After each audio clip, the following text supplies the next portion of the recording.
रात के 2 बजे हैं। दुनिया सो रही है, लेकिन एक स्क्रीन पर नंबर बदल रहा है। 83 रुपए, 83 रुपए 10 पैसे, 83 रुपए 20 पैसे। रुपया गिर रहा है। आप सो रहे हो, आपकी सैलरी सो रही है, आपका बैंक बैलेंस भी वहीं पड़ा है, लेकिन उसी वक्त आपकी जिंदगी महंगी हो रही है, बिना किसी नोटिफिकेशन के। सुबह आप उठते हो, फोन खोलते हो, हेडलाइन रुपया फिर कमजोर। आप स्क्रॉल करते हो, आगे बढ़ जाते हो, क्योंकि आपको लगता है इससे आपका क्या लेना देना। आप तो डॉलर में कमाते नहीं, आपका कोई इंपोर्ट एक्सपोर्ट बिजनेस नहीं, आप सिर्फ एक नॉर्मल इंसान हो। सैलरी आती है, ईएमआई जाती है, महीना खत्म। लेकिन यही सबसे बड़ा भ्रम है, क्योंकि सच ये है, आपकी पूरी जिंदगी रुपए में नहीं चलती।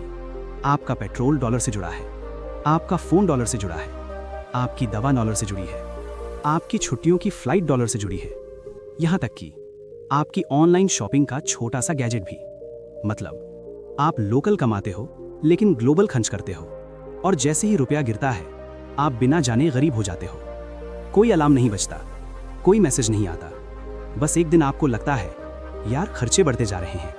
आप ज्यादा मेहनत कर रहे हो, लेकिन सेविंग नहीं बढ़ रही। आप वही इंसान हो, वही जॉब, वही शहर, वही लाइफ, फिर भी पैसा कम पड़ रहा है। क्यों? क्योंकि आपकी सैलरी रुपए की स्पीड से बढ़ती है और आपकी लाइफ डॉलर की स्पीड से महंगी होती है। अब कहानी का ट्विस्ट। जिस खबर से आप परेशान होते हो, उसी खबर से कोई और जश्न मनाता है। एक आईटी कंपनी जिसे पेमेंट डॉलर में मिलती है, रुपया गिरा, उसका प्रॉफिट बढ़ गया। एक एनआरआई जो $1000 भेजता है, पहले 70,000 मिलते थे, अब 83,000, बिना कुछ एक्स्ट्रा किए। मतलब आपके लिए वही खबर नुकसान है और किसी और के लिए बोनस। और यही वो मोमेंट है जहां रुपया सिर्फ करेंसी नहीं रहता, ये एक एक्सरे बन जाता है। ये दिखाता है कौन ग्लोबल है और कौन लोकल, कौन सिस्टम से कमाता है और कौन सिस्टम का खर्च उठाता है। टीवी पर आपको बताया जाता है रुपया गिरा मतलब देश कमजोर, लेकिन सच्चाई ज्यादा अजीब है। कभी कभी रुपया गिरता है और स्टॉक मार्केट चढ़ता है, कभी रुपया गिरता है और एक्सपोर्ट कंपनियां रिकॉर्ड प्रॉफिट बनाती हैं, कभी रुपया गिरता है और विदेशी टूरिस्ट कहते हैं इंडिया सस्ता हो गया। मतलब ये कहानी नेशनल प्राइड की नहीं है, ये कहानी पावर की है।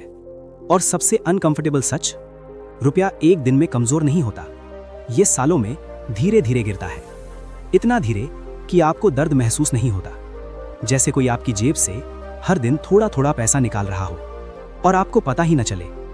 तो अगली बार जब आप सुनो रुपया गिर गया, तो इसे न्यूज मत समझना, इसे एक सवाल समझना, एक पर्सनल सवाल। आपकी इनकम किस दुनिया से जुड़ी है, लोकल या ग्लोबल? क्योंकि अगर आपकी कमाई पूरी तरह रुपए में है और आपकी जिंदगी डॉलर से, तो रुपया नहीं गिर रहा, धीरे धीरे आपकी फाइनेंशियल रियलिटी गिर रही है, और शायद आपको अभी तक इसका एहसास भी नहीं हुआ।